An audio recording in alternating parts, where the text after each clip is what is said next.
for the residents of Islamabad, many of whom make it a weekly ritual to scale the various trails to Damanikowa and Pir Suhawa.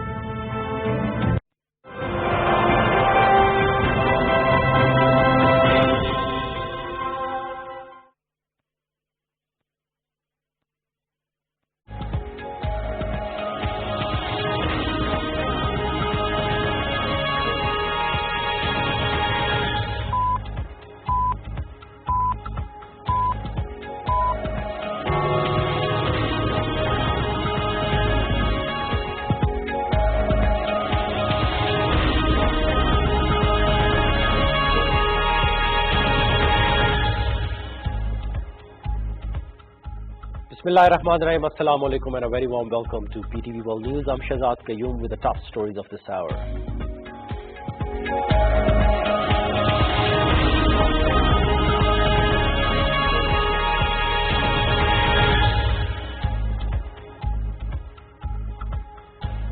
Senate elections will be held at Parliament House Islamabad and the respective provincial assemblies tomorrow to elect new members of the upper house.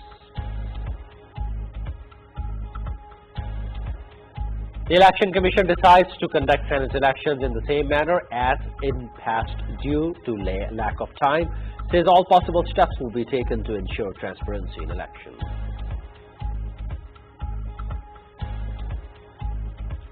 Members of National Assembly call on Prime Minister Imran Khan in Islamabad. Matters relating to their constituencies discussed.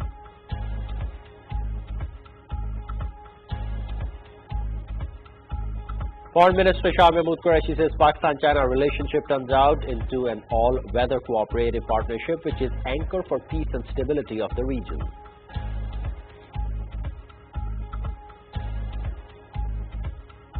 Egyptian ambassador meets Foreign Minister Shah Mahmood Qureshi. Matters of mutual interest, promotion of bilateral ties discussed in the meeting.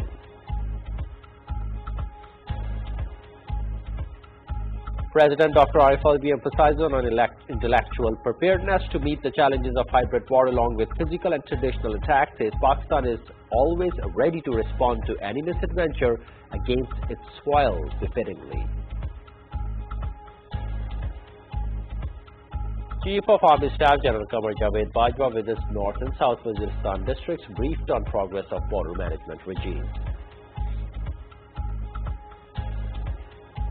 The National Assembly passes the Prevention of Corruption Amendment Bill 2020 and the Ibadat International University Islamabad Bill 2021. The bills include the Prevention of Corruption Amendment Bill and the Ibadat International University Bill. In India, farmers protesting against the three contentious agricultural laws announced to block the Kundli-Manesar-Bilwal Expressway on Saturday to intensify the ongoing protest. A group of nearly 300 girls kidnapped from a school in northwestern Nigeria last week have been released.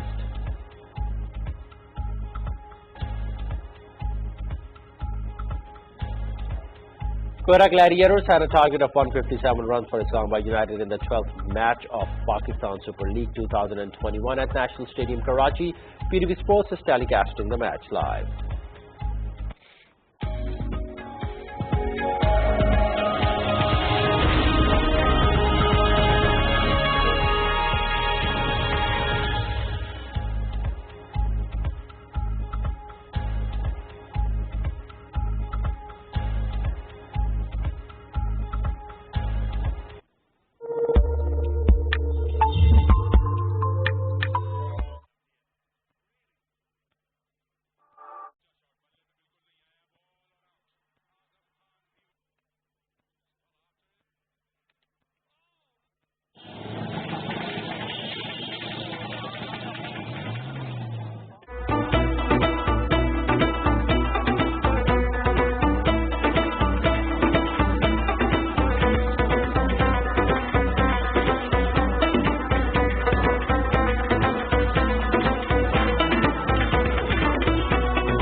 Sitar is a plucked string instrument used in Pakistani classical music.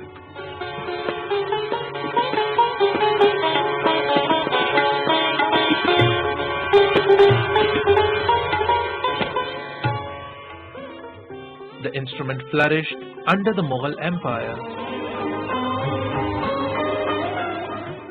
Sitar is named after a Persian word, setar, meaning three strings. It derives its distinctive timbre and resonance from sympathetic strings. Bridge design, a long hollow neck, and a gourd-shaped resonance chamber.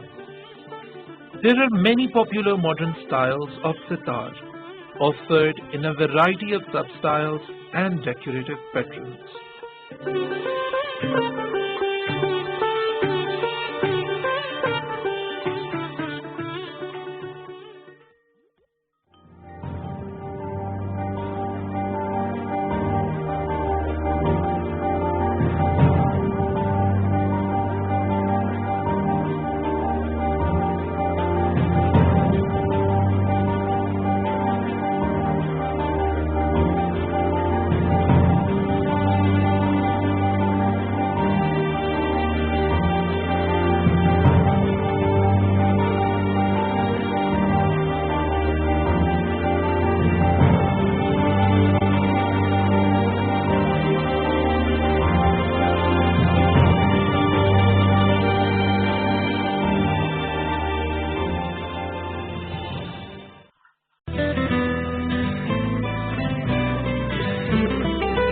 Book is life.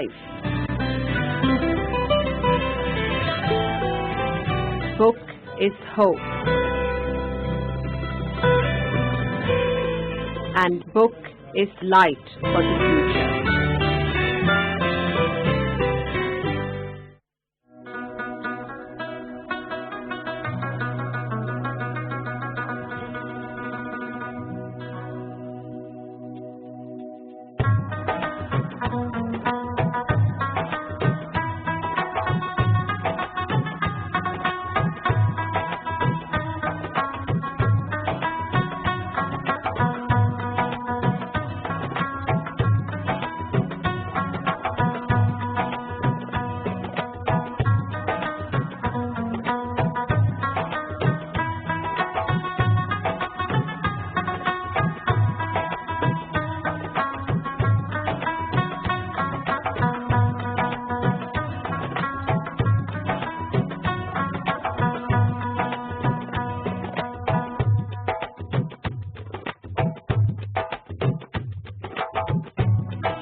gates of heaven. The days we spent, the nights we cried, we wondered but knew not why. For God has sent us, please don't torment us.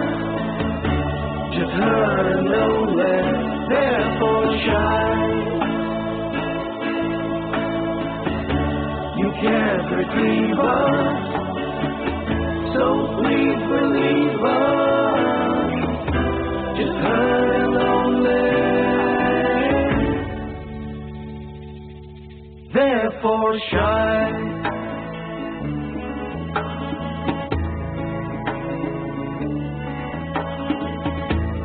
There will come a time when we shall laugh and smile into the sun. Our happy faces shall light the moon, and you'll know our battle is won. This world will end, so try and comprehend that no one lives forever.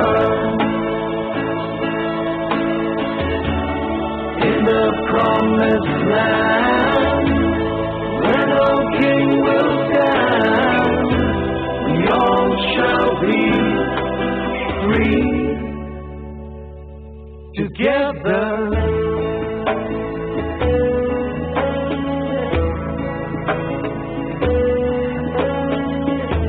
The time will come we won't regret.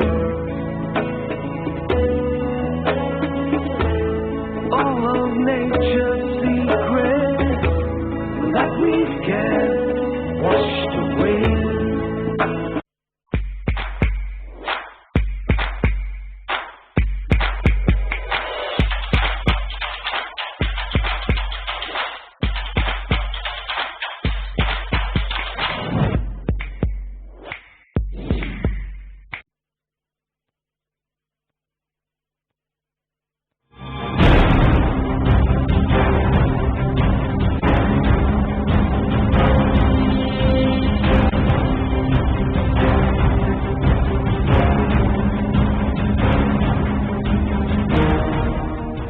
Hello and welcome to Politics Today. I'm Farrukh Pitafi.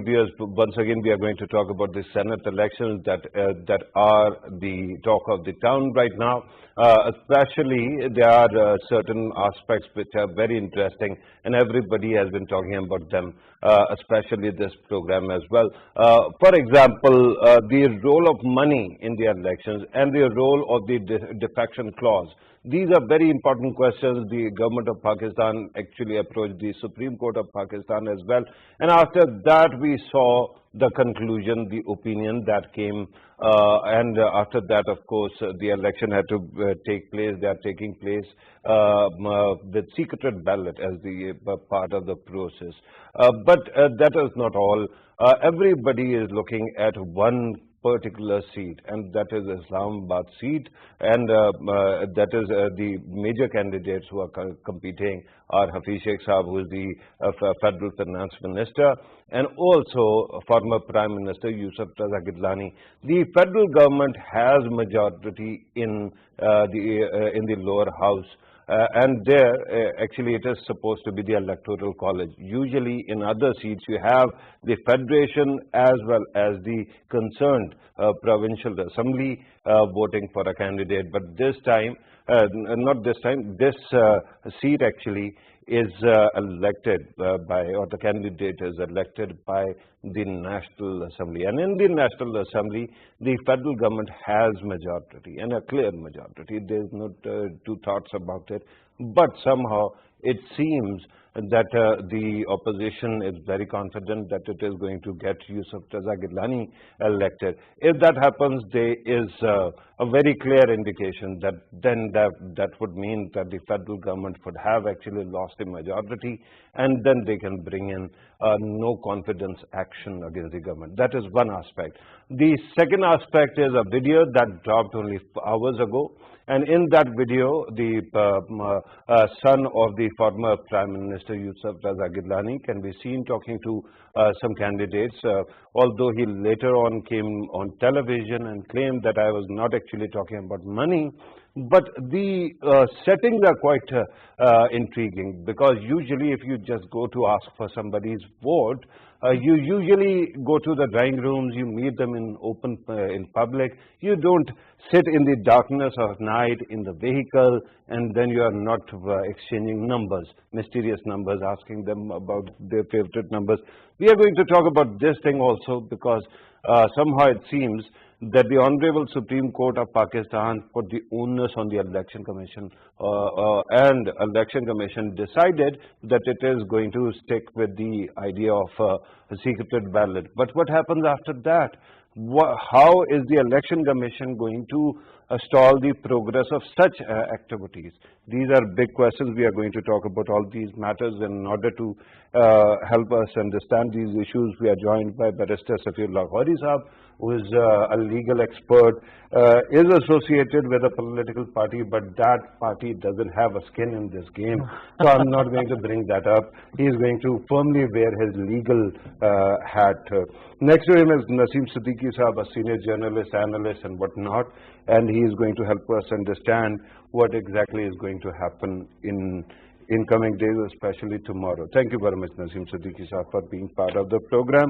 On Skype, we are joined by Barrister Asad Ibrahim. If I start introducing him, I think I will take half an hour in introducing, because he is a columnist, anchor, lawyer, and he is, mashallah, good at all of that. Thank you very much, Asad Ibrahim Sahab, for being part of the program. And Dr. Niaz Murza also joins us. He is a political economist of note, and he is quite a regular columnist as well. Thank you very much, Dr. Niaz Murza, for being part of the program as well. Let me start with you, Barrister Safiullah Ghori. One question that I have to particularly ask the two law experts in this program. The opinion of Honorable Supreme Court, when it actually clarifies something through a reference of the President, is it binding or not on all institutions, including Election Commission? Right. So I'll just like to state that, since we have to talk about it from a legal perspective, this judgment has... You can talk about everything from every perspective. Absolutely. But from I'll sort of delve a little bit deeper into the laws here in order to try and understand what this judgment is, and where I think the parties or any individual party may be misleading the people of Pakistan by stating, because we have seen parties across the board claiming that it's a win for them. And that's that. And so this is outrightly confusing for anyone. Now, any judgment that comes out has two components. One component is called in Latin ratio decidendi, and the other part is called obiter dicta. Ratio decidendi is the judgment on the matter, and a ratio is binding. And so in this particular scenario, the question was, are the elections to be held through a secret ballot or an open ballot? The ratio clearly stated it is to be done through a secret ballot. Therefore, it is binding. Now, along with the ratio, they have several other observations. Sometimes a court, when they're deciding a case, they talk about many other things. They discuss that is spoken. It is not written in the paper. It's even written down in judgments. Of course, because judgments are themselves usually long theses. Are you choosing to call it a judgment because it is thought to be an opinion? It is an order. It is an order of the court. So it has two components, and that's what I'm saying. So one component is what I would call the ratio decidendi, which is that it is to be held through a secret ballot, which is binding. The second aspect of it is what you would call the obiter dicta, and obiter dicta is which in Latin means by the way, speaking by the way. So speaking, and sometimes judges write this down for posterity's sake. They want other people to learn from it. They become matters of debate amongst jurists, and sometimes judgments. And we have seen in many judgments that people have used obiter dicta to try and... So the bit about a use of technology or the Absolutely. onus being on Absolutely. election commission and ensuring Precisely. that Your it is point going to be a fair and free election. is an That is automatic- by the way observation. That is the by the way observation, because obviously the Okay. court will not come around and Yeah. say that elections should be fudged, elections should be With your unfair. permission, Naseem Siddiqui sahab, let me bring in Barrister Asad Rahim. I want you to come in on this matter regarding the binding or non-binding nature of the observation that was given by the Supreme Court of Pakistan. First clarify that, then we are going to expand the discussion on elections, sir. Please go ahead. Thank you so much for having me, Farrukh Saab. I think you're absolutely right. This is an opinion, judgment, but we saw earlier in 2005 when the MMA had the Hasba bill and that was challenged in the Supreme Court, that even when you enter the Supreme Court's advisory jurisdiction, the eventual opinion is indeed binding. And I would also agree with the gentleman before me that the core question that the Supreme Court was asked, and I think people are really pontificating and getting into complexity, this is not complicated. The core question was, are Senate elections under the Constitution? Why this question has been phrased this way is because Article 226 says that all elections under the Constitution are to be secret. The Supreme Court has affirmed that Senate elections are indeed under the Constitution. That means they fall under Article 226, and that means that it has to be by secret ballots. Now, the Supreme Court has qualified this by citing a precedent from 1967, which was unusual because we didn't have the Senate or the 73 Constitution in 67. And it has said that the secrecy, the right to secrecy is not absolute, and that the ECP should utilize technology. But that is it. It has not said that it should make the ballots traceable. It has not said there should be barcodes on the ballots either. So it has left it for the ECP to decide. The ECP, in its wisdom, has decided to keep it secret and convened a committee in light of the Supreme Court's binding opinion. Okay. Okay, right. This is, I see a consensus developing between two legal experts in this program. But let me now bring in Naseem Siddiqui sir, and this goes to actually the other aspects of the election. For example, this video that dropped. Do you think that it is binding evidence in any court of law? No, the videos are not binding evidence in any court, as they will say, because they want what was happening before that video shown and what's after that one as well, and there was not an audio clear as well.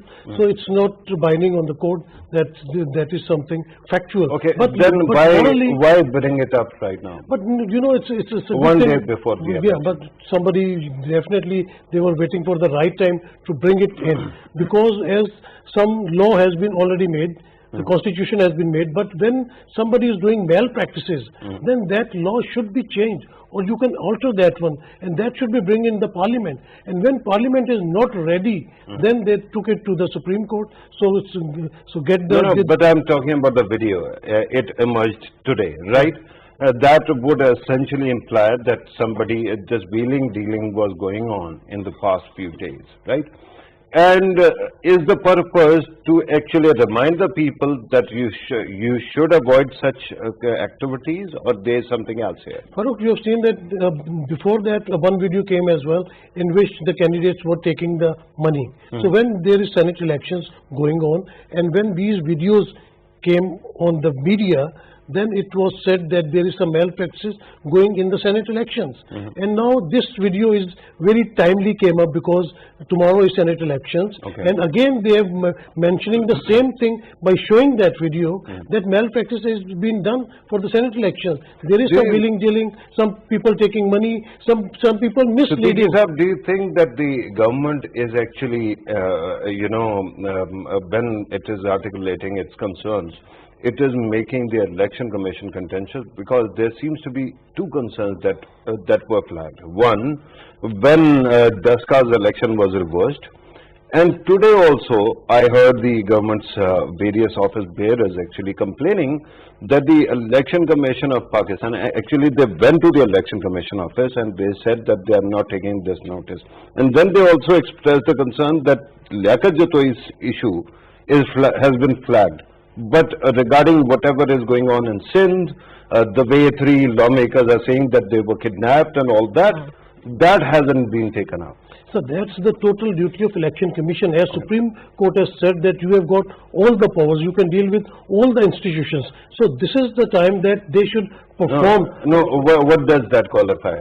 Can they keep their own army? Can they keep their own espionage service? The other institutions were said that they will be working under Election Commission for the day of election. Okay. So it's a sovereign institute. That's a good thing that in this government you can at least somebody saying that Election Commission is sovereign at the moment, whereas they are not saying that NAB is sovereign or Supreme Court is sovereign. Yeah, so there is liking and disliking of decisions. Right. Dr. Niaz Murza, you are patiently listening to the discussion that is going on. Your take at this moment on these things that keep on happening. I think that in this program there is at least nominal consensus on one thing, that there shouldn't be any kind of corruption involved in an election. And surprisingly, when you look at the number game, the government seems to have the numbers to get its candidate elected, but People's Party seems to believe that it is within its democratic right to try to flip the seat. Your take, sir? Yeah, I mean, as long as it's not through corruption, there is no bar on political party members to vote along, for their own party in any of these elections. So to that extent, it's true that if somebody uses their own free will, they can cross lines and vote for somebody from another party. But then we also know that in our Pakistani politics, it doesn't just happen because of pangs of conscience. It's usually because of some shady deal, some exchange of money. And so that's why especially the Islamabad seat has become very, very crucial for both sides. The People's Party and more broadly the PDM is trying to flip it to put more pressure on the government, on the PTI government. And this just shows how quickly the politics in Pakistan changes. Just remember a few weeks ago when the decision was announced by PDM that it will take part in the by-elections and Senate. That was shown by some pundits as a clear sign that the PDM has run out of ammunition, and its movement is flopped, and now it will just have to go on with normal politics. And then within a few weeks that decision turned out to be very correct, because both decisions, the by-elections and the Senate elections, have put the PTI on the back foot. The by-elections because of the number of seats that it lost, and then what happened in Dhaska, and then in Senate, the party seems under so much pressure to keep its ranks in one place and to make sure that people vote for its candidates, that you can clearly see that the momentum has shifted from the PTI back towards PDM. But then now, this video has come up, and that's put, the PDM on the back foot, because clearly, it can be seen that, Yusuf Raza Gilani's son is trying to, get opposition parties. So now this is something, that the ECP has to... I understand that you have to make another point, and you can do it, but here's a question that came to my mind. People's Party and PMLN, they don't have any dearth of good candidates for any seat, right? They have been in power. They are prominent people who are more recognized as well, and they are not in the parliament right now.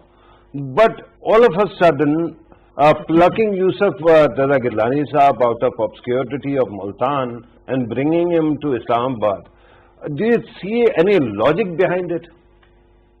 Well, he's a strong candidate. Of course, he's a former prime minister, and then he's from South Punjab, and then, the PD Muridi kind of, connections that he has, not just in South Punjab, even to some extent in Sindh. So in that sense, he has his own networks beyond what, the People's Party has. So in that sense, he's a very strong candidate. I mean, there might be other people out, but, given his connections, he can flip a lot of people just... and not even by offering money, just because of his family connections and religious connections. He has a strong network. Now whether that network is able to deliver or not, that remains to be seen. Right, Dr. Zab, that is quite an interesting answer, because there is a history to his candidature. He was disqualified, and then of course there were other things that are quite astounding. For example, the story of the necklace of actually the current First Lady of Turkey that was given in charity, Angelina Jolie's criticism and umpteen other things. But regardless, I thought that there are far better candidates within the parties who actually live in Islamabad. But that can be my opinion. Let me go back to Asad Rahim. Asad Rahim, just clarify one point. Dr. Saab was saying that people, if they are not using money, they can defect or vote according to their conscience if they want to, provided it is not based on corruption. There is Article 67 and it's Clause B. Kindly clarify what are the scenarios where actually people can defect. And do you think that in this election, if you want to vote for some other party, that is perfectly legal? Well, Farrukh Saab, Article 63A is quite clear in that our elected representatives will be, the defection clause will apply to them if they do not support their party head for certain aspects. One of them being a vote of no confidence with regards to the Prime Minister. The other being a constitutional amendment. But in any event, voting for another party does not fall within the mischief of Article 63A. So while they may actually vote for somebody else, corrupt practices have been firmly enshrined within the Election Act of 2017 as punishable. It's something that's been affirmed by the Supreme Court opinion.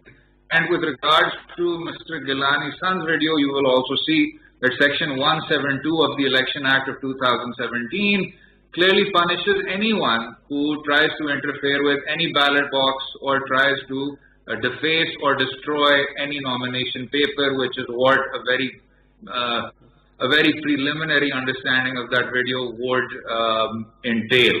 As regards what was being discussed before this, with regards to Mr. Gilani's nomination, between Mr. Hafiz Sheikh Saab, who is an extension of neoliberal global institutions that have ravaged this country's economy multiple times, and Mr. Gilani, on the other hand, who has been convicted as serving Prime Minister and presided over massive inflation, massive unemployment, terrorism, etc., etc. It's a strange selection for both candidates on the Islamabad seat. Right. Regarding Yusuf Raza Gilani's prospects, do you think that there is a chance that he might actually pull some surprise tomorrow? Certainly. I think Niyaz Saab is absolutely right that he has political stature. He's been Prime Minister before. People remember him for his democratic services as General Zia's former railway minister. And going forward, his son's own multifarious corruption scandals as well. That unfortunately does not take away from the fact that the other gentleman, Mr. Hafiz Sheikh Saab, is a technocrat who usually arrives in Pakistan according to ministerial portfolio. So on both sides, a rather disappointing consensus. Okay, I understand the other aspect, but just to be the devil's advocate, one would say that Hafiz Sheikh Saab might be accused of many things that you just did, but nobody actually ever accused him of any kind of corruption. Yes. So whether corruption is a big factor or not is up to you. I'm just a questioner. Yeah. But again, Safi, he has very clearly, Barrister Saab has very clearly actually clarified what exactly is the nature of the offence. What is the punishment of this kind of offence? So, Farrukh Saab, I will agree with what Barrister Asad Rahim just stated. It is punishable by the Election Act, but it's also punishable. I'll add to yet another clause. There's also the PPC, which section 460 onwards starts punishing tampering. And so tampering, depending on how much it has been tampered, what his involvement is. In this case, I haven't seen the video completely, but having seen just skimmed over it, it appears that he might be, it's not clear by the way, it's not clear what he's doing, what he's trying to do. There's his face is clear. He came on record saying that it is him, but a direct offense cannot be attributed to him. Having seen the video, although once again, in this video, he's not talking about money. Absolutely. He is So, exchanging certain numbers. I don't know why. Exactly. And then telling how to actually temper and to render the ballot paper. Precisely. So I'm like I said, useless. I'm not quite sure of what it is, but if anything, he would then be charged with aiding and abetting any tampering, because obviously he's not tampering himself. But if he's in any manner inciting the person to try or try and sort of get them to do so for money or for anything of the sort. Obviously, if there's money involved, then we have a different set of laws that start coming in. But the PPC, as I mentioned, has laid down its punishment, and it is punishable for up to 7 years, depending on the sanctity of the document. This is a very sacred document that we're talking about. This is election ballot paper. It's a very, very important document. So I think that this would obviously be something that, if taken to court, would attract maximum punishment. However, this is something that I'm still unclear on. And suppose that I am the offender.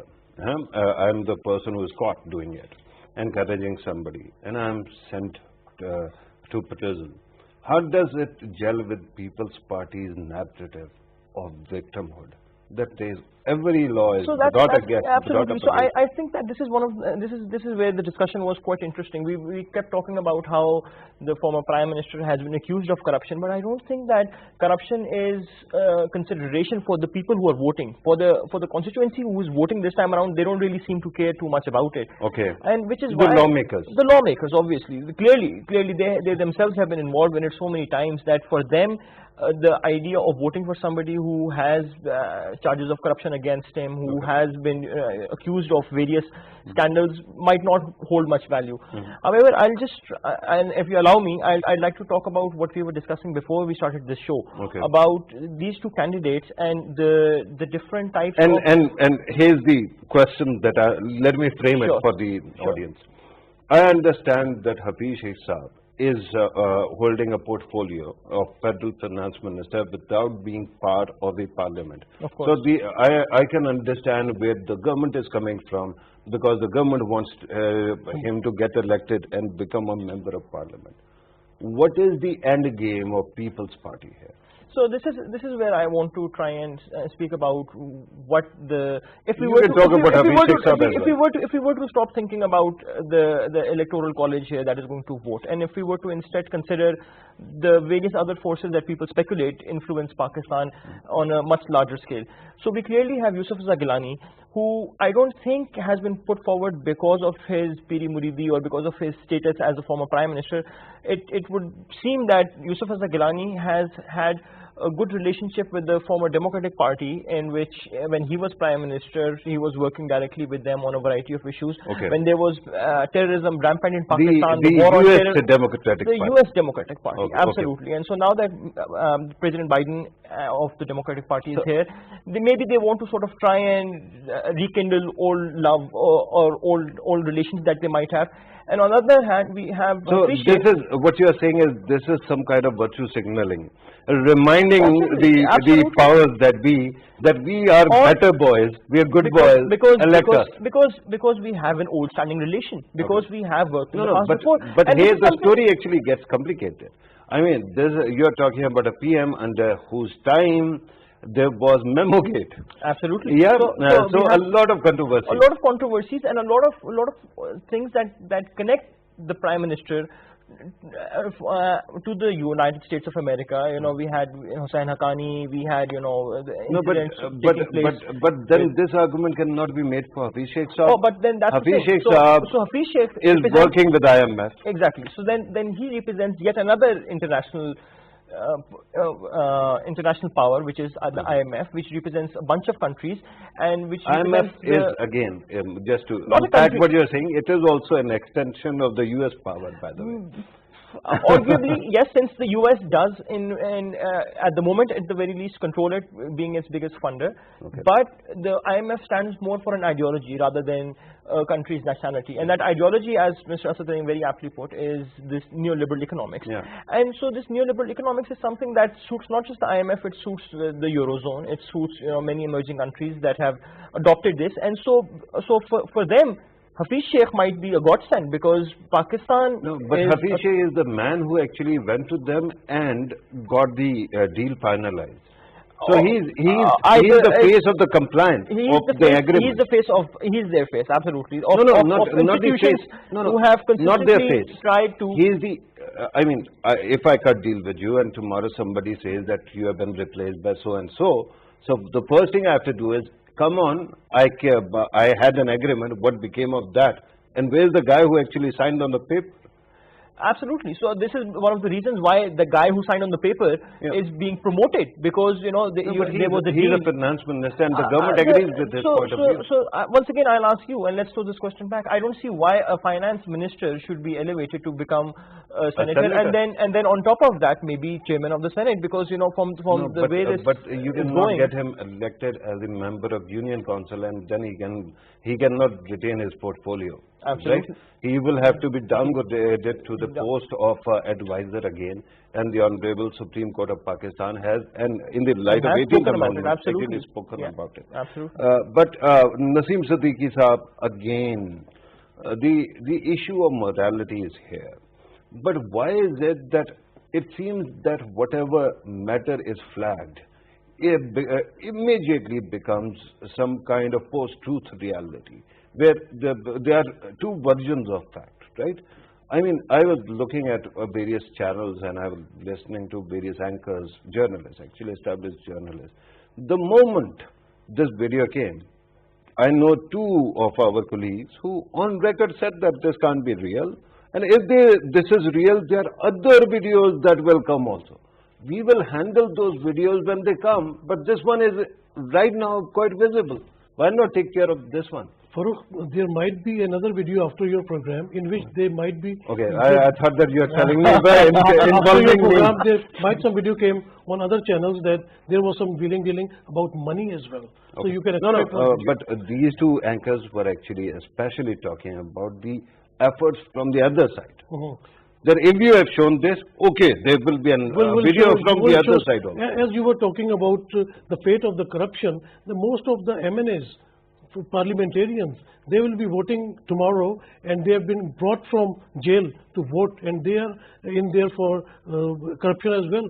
Okay. So there's no fate. No, not most of them. A few, very few. No, I mean, mostly come on, on the higher side. The world is not so dark. No, they are the leaders, like Khwaja Asif, then Hamza Shehbaz Sharif. But they are few, right? They don't constitute the entirety of the parliament. Yeah. So again, not, and I am sure that you are not implying it either that the entirety of our parliamentarians are corrupt. They are not, right? Okay, yeah, right. Agree. And there is no people don't differentiate between famous and notorious, because both have got fan followings. Yeah. Like you were talking and about. You are very smart. You are very smart. You took away the discussion away from conduct of media to the conduct of politicians. But at this moment, if I'm a journalist, should I be speaking as a spokesman of any political party? No, not at all. Not at all. That's not fair. We should be neutral. We should say what is then right why and what is wrong. Video with another video on public's air? You can ask this from those who said this thing. No, but as a journalist, I can say that it should not happen. Yeah. We should not be a party. We should talk what is right and what is wrong. So that's can we actually come up with a benchmark, any kind of benchmark? And I'm talking not only as a journalist, but also a public influencer, any kind of value system. But that value system should apply on in any case, in every case. Exactly. Is there possibility? Yes, definitely. You're right, and that is possible. And there should be some benchmarks. We should not cross the lines. You realize that whenever PTI's government actually takes up the matter of this election, the People's Party, the PDM folks actually go back to not only 2018 elections, but they also relitigate the recent vote of confidence or no confidence in 2020 against the Chairman Senate. And they say that at that time, nobody had any problem from the government side because people were defecting in their favor, not against them. You can see that in Charter of Democracy, both People's Party and PML. I'm not talking about Charter of Democracy. I'm talking about one value system. Is there a possibility we can go for that? Yeah, we can go for that. No, I was just talking that in Charter of... Is that, by any chance, that value system can we call the Constitution of Pakistan? We all are trying for it, and we can hope that we can do it for the betterment of Pakistan and for the people of Pakistan. Okay. We must go for that. Right. And if today we are going to object to whatever the Honorable Election Commission is doing, is it true that we should be doing it in any case whenever there is a case of defection? Yeah, the election commission, I don't know right now where are they gone, because tomorrow is Senate election, a very important election, and election commission. But they have office hours, right? No, there should not be office hours when there is. Shoulda, coulda, woulda is something else. Yeah. But there should be somebody present over there, because if there are complaints or anything like that, who will deal that? Right. Right, Dr. Niaz Mirza, I'm told that the Election Commission has taken notice of the matter as well.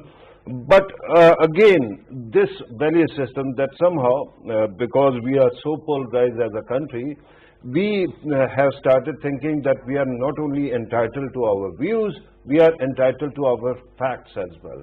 Is there any remedy to this problem? You can talk about whatever you want to, but please do add an answer to this as well. Well, certainly, I mean, there should be no doubt, that video looks very fishy to me. And I think the Election Commission should hold an impartial inquiry about it. And if something wrong is found, they should really punish the person, and then, also look at the implications of that for the vote tomorrow. So, for example, if, Mr. Yusuf Raza Gilani wins, and especially by a very, close margin, then, what will be the implications of that? And certainly, because of, the judgment that has come from the Supreme Court with, both sides claiming, victory, and, the PTI feeling that, the Supreme Court has given directions for, some sort of traceability and all this controversy, I think there's going to be, a lot of litigation after the Senate elections, if, there are very close votes, and, if there are switchovers of, members voting for other parties. I think all of this may go back to either the Election Commission or even, the Supreme Court. So there will remain, a spotlight on these kind of issues, and then, with technologies and all these cell phones, I think these issues are just going to come up more and more. And so I think in that sense, the Supreme Court decision is good. It's not necessarily for this election, it was too late for this election. But for the future, yeah, we should utilize as much technology as possible to curb these kind of issues, because, they undermine the spirit of democracy. And, they just lead to, this kind of, each party trying to steal, the votes from others. So it undermines the quality of democracy as well as governance. So I hope now that, these elections are over, and if, the PTI is very serious about transparency, it will bring a bill into the parliament where it does away with all kind of secret voting that we still have left within the parliament, whether it's the Senate, Senate chair, and some of the other things that are still done secretly. It should all be open. If you look at, other advanced parliamentary democracies, all voting, whether it's for legislation or for elections within the parliament, it's open, and I think that's the model Pakistan should follow. But there is still the issue that, they don't have, these kind of bars on its members that they have to absolutely every time vote for along party lines. So that's something that has to be looked into. Dr. Saab, what you are saying is music to my ear. I believe that, everybody who believes in transparency will listen to this advice. But here's another concern. At this moment, I feel that I'm talking to, and rightly so, an expert on politics and political economy. But my question to you is, as a student of history, that there seems to be a strange kind of degradation that is going on. Since 2013, it seems that every election, while we keep on talking how to make them more transparent, have proven to be more polarizing. And earlier, it used to be only in general elections that used to be disputed. Now it seems that this Senate election will also hang in balance, because somebody somewhere will always say that something wrong has happened. Is there a remedy to this kind of problem? Senate elections have been quite contentious in Pakistan for a long time, you mentioned the vote of no confidence, then even, the 2018 Senate elections with, a lot of PTI members from KP switching over. So there has been issue with the Senate elections for a long time, and I think, I agree with PTI's basic position that the elections should be open. My only objection was, the methodology that it was using, and then, its selective focus just on the Senate elections and not even on the Senate chair elections, where we had so many problems in the, vote of no confidence. So it should have brought, a more comprehensive bill which covers all remaining secret voting, and I hope it does that after the elections, and I think every party should support that. That's a very good point. I'm told that we are left with 3-4 minutes. Very quickly, let me ask Azad Rahim, you can comment on everything that has been said, but here's one concern that came to my mind when I was reading the opinion of the Honorable Court yesterday, and especially when they cited the PLD of 1967. At that time, in that it is written that secrecy cannot be final, right? Cannot be absolute. And I was thinking that this aspect might actually work in the case of Senate election. But can this argument tomorrow be used in the national or general elections? And what becomes of that kind of traceability? Well, sir, as you rightly said, there is an emphasis, a constitutional emphasis on secrecy of the votes, and this extends to you and I as citizens as well. What I find heartening about the opinion is that it doesn't take that final step. Now, it neither extends this to general elections, nor does it delineate tracing technology or barcodes. Now, with regards to 1967 precedent, which, as we mentioned before, is the Khan era precedent when the Senate was not in existence, when the 1973 Constitution even was not in existence, speaks to the affirmation of a general principle, which is that secrecy is not absolute. But Farrukh Sahab, given that it is actually being given, or this opinion is being shared in the light of Article 226, which actually applies not only to Senate election, it applies to all elections. Don't you think that it can create a problem in coming days? Well, no, because it's in silos. The first directive is that Senate elections are elections under the Constitution, therefore they are secret. Then they go onwards to say that secrecy in general is not absolute. But you will notice, Farrukh Sahab, having seen the Constitution very up close yourself and having understood it very well, that our fundamental rights even are not absolute. There are certain qualifications. Only the inviolability of the dignity of man is something that is I didn't want you to actually drop this nuclear bomb at the start of the program. I'm told that we are running out of time. Very quickly, if you want to conclude your argument, please do. I'm told that we are left with 1.5 minutes.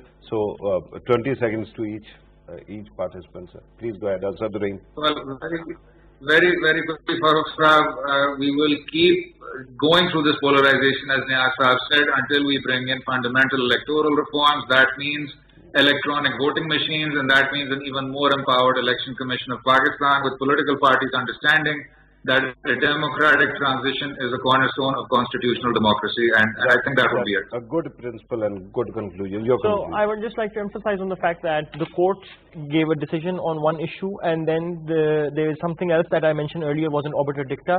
An obiter dicta is something that can be used at a later time to try and agitate another case, more litigation, but it's unlikely to lead anywhere because it will consistently fall back since it was not the real issue. To hold free and fair elections is the duty of Election Commission, and they should do reforms, whatever are required from opposition or from the government.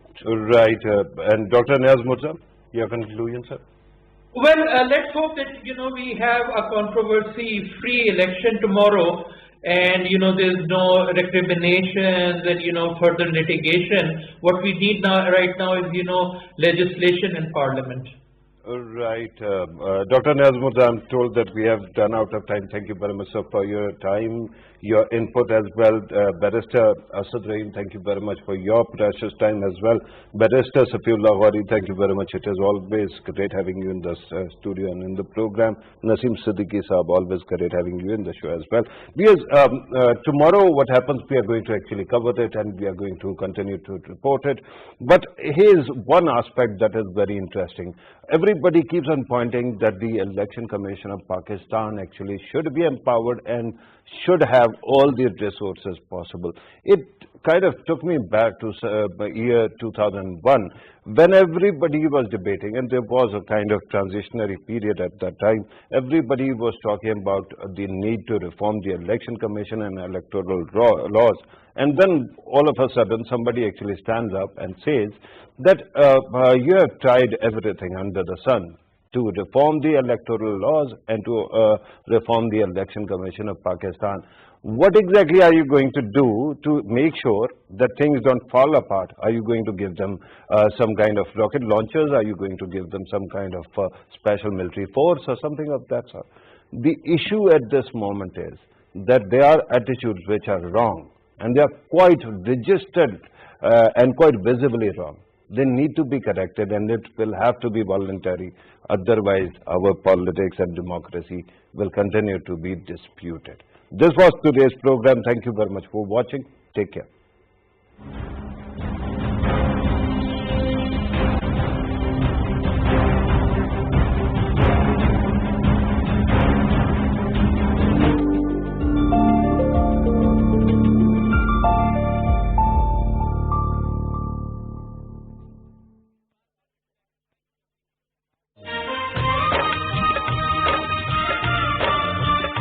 The successful harvest is a reason to celebrate and enjoy the fruits of labor. We present to you the Dawn to Dusk Punjabi dance.